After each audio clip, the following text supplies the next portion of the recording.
Hey, what's up, guys? Welcome back again to my channel.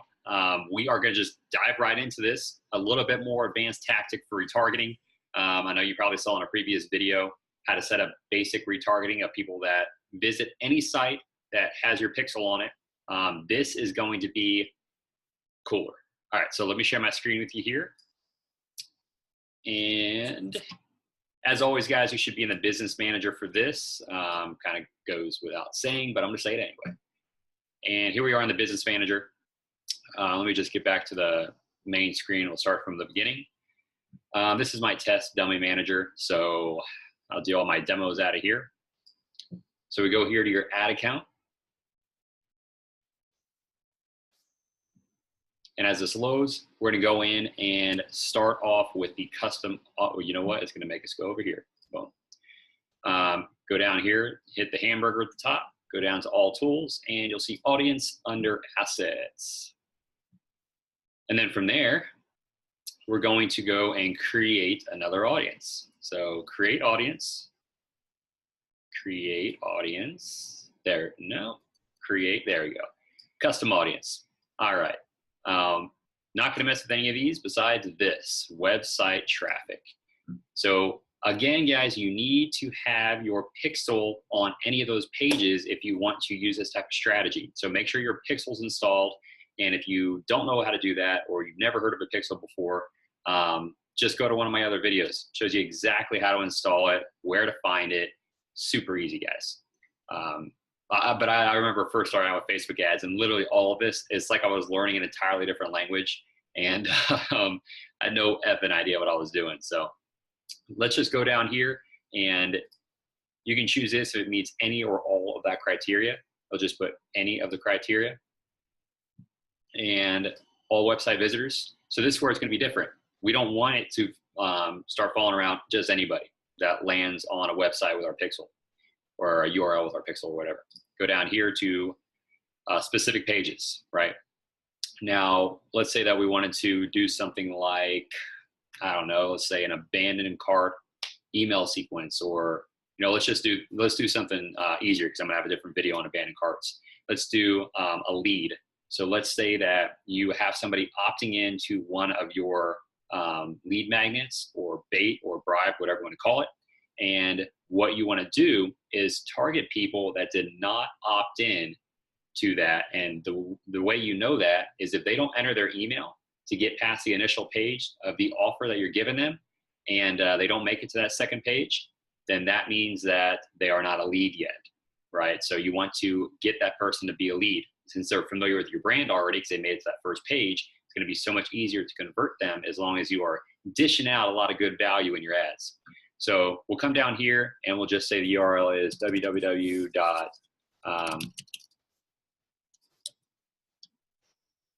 Or contains, so you don't have to have the www in there. You just put lead magnet. Actually, it'll be backslash. We'll just say opt in, give me that thing. So this is going to be your lead magnet page. So people have to land on this page, and then you're going to go to exclude, right? And the reason why is because you only want to retarget people that have been to the opt-in, give me that thing page, but have not been on, not all website visitors, but certain websites. They have not been on the glad I did it page. Is that glad? I think that's glad I did it. I don't know. So anyway, the way this works, oh, you know what? Got the backslash in there, bam. All right, so they made it to the opt-in, give me that thing, right? Or they made it to that page, but they didn't opt in to get your awesome, awesome thing that's gonna change their freaking world, right? Your bait, your lead magnet, whatever you call it. And so basically we wanna retarget them until they hit the glad I did it page, because now they're officially a lead. And depending on what you do with that lead, because there's so many things to do with that lead, you could follow them around through emails and through different types of retargeting ads that we'll get into here in other videos.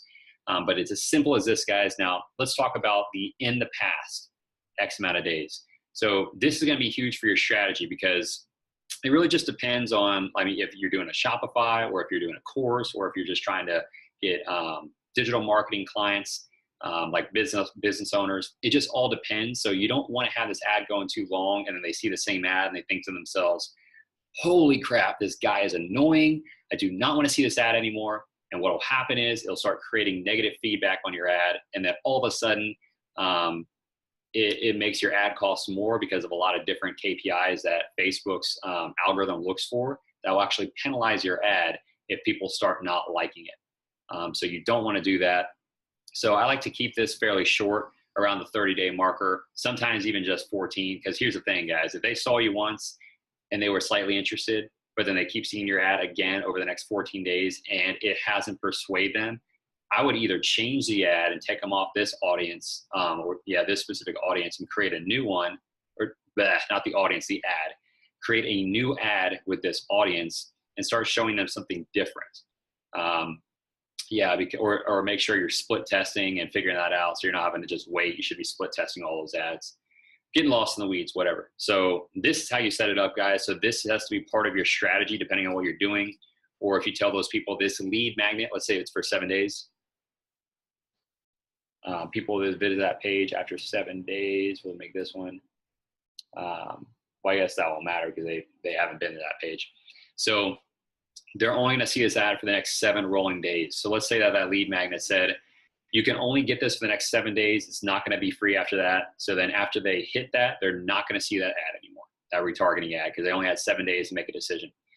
So you can do some pretty powerful stuff here just by simply creating this audience and naming it. We'll just call this lead for Gimme Dad. Dang. All right, cool. So you create the audience and that's it, guys. So now you've officially created it. Now here's the other cool part. Facebook just makes it so easy. You can come over here and you can create the ad right now, or right now you could find people similar to it by creating a lookalike of your people that have not opted in yet, which I have not created anything like that before. I would typically wait till they actually convert to being a lead. Then you can do this, exactly that, for when they do become a lead. And I'll show you the example, same rules apply, but you know what, let's just go to it now because I would not suggest to create a lookalike audience of people that aren't converting. That would be counterproductive, I feel like. So go to custom audience, website traffic, and you'll go down here to people who visited a certain page, and we will exclude people that have not visited a page. So the people here are going to be the people that made it to glad. Oh, I forgot the backslash.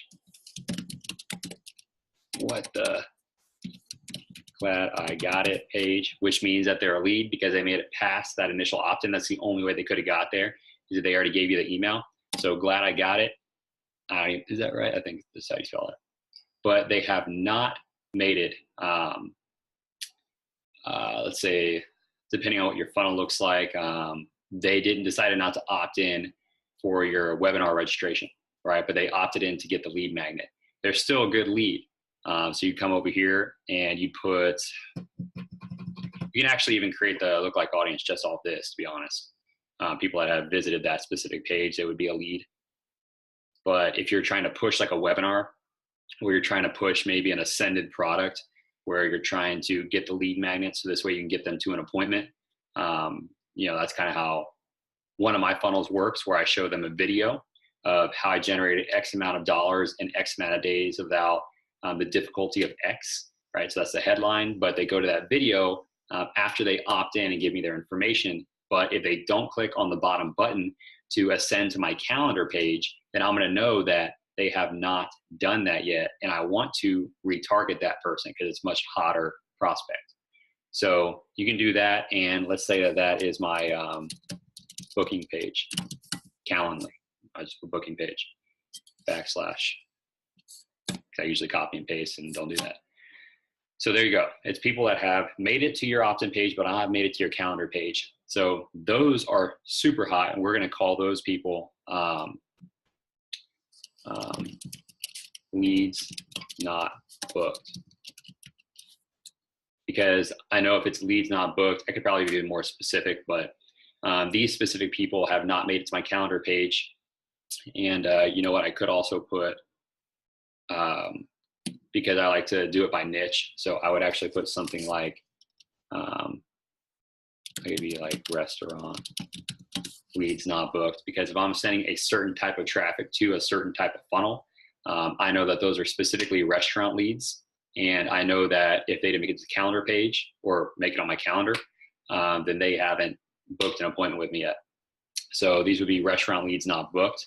Now, these are hot because they made it, they're at least a lead and they watched my video. And there's ways that you can retarget people. I'll get into that later. Let's stick with this. So we're going to create a lookalike of that. And this is cool too, guys. I'll show you how you can actually create a lookalike audience of people that have liked your page. So crazy, right? People that have liked your specific page and the content that you push out and what you're about, you can create an audience that looks like that.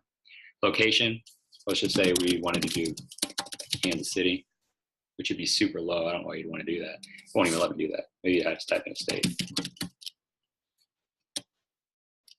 Okay, looks like it's gonna be by country. I can't even type, so there we go, United States. So what it's gonna do is pick people that look like this in the United States, 2.1 million, create that lookalike audience.